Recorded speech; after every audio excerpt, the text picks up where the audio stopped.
خواتین حمل روکنے کے لیے جو دوا لیتی ہیں اس سے کیا گناہ ہوتا ہے؟ حمل روک کیوں رہی ہیں؟ اصل سوال یہ پوچھنے کا ہے کہ حمل روکنا جائز ہے یا نہیں ہے.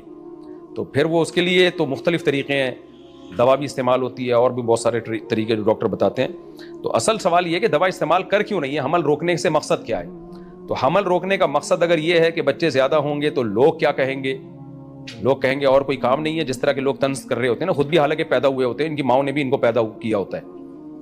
تو یہ پھر حرام ہے، ناجائز ہے، کیونکہ شریعت میں اولاد کی کثرت کی ترغیب ہے، اور جس چیز کو شریعت نے ترغیب دی ہو، اس کو باعث فخر بتایا ہو، اس پہ شرمندگی محسوس کرنا یا اس نیت سے روکنا کہ لوگ کیا کہیں گے، تو یہ حرام ہے. اس کا مطلب آپ کو اللہ پر اعتراض ہے اور نبی پر اعتراض ہے، آپ کو اسلام پہ اعتراض ہے. اسلام کہتا ہے کہ یہ اولاد کی کثرت یہ قابل فخر ہے، اور آپ یہ سمجھ رہی ہو کہ یہ شرمندگی کا باعث ہے، سوسائٹی میں شرمندگی ہوگی.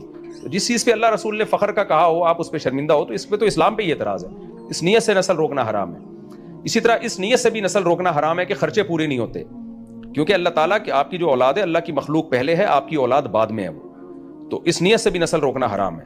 باقی اگر کوئی اس لیے نسل روک رہا ہے کہ 2-3 بچے ہو گئے یا تھوڑا وقفہ ہو جائے تاکہ ان بچوں کو سنبھالنا آسان ہو جائے، یا یہ کہ کسی کو اولاد کا ویسے ہی شوق نہیں ہے، بدذوق آدمی ہے، یا عورت کی صحت کا مسئلہ ہے، تو پھر حمل روکنے کی اجازت ہے، اس میں گناہ نہیں ہے. لیکن ان دو نظریوں کے ساتھ اگر کوئی نسل روکے گا تو وہ گناہگار ہوگا. باقی شریعت میں ترغیب بہرحال نسل بڑھانے ہی کی ہے.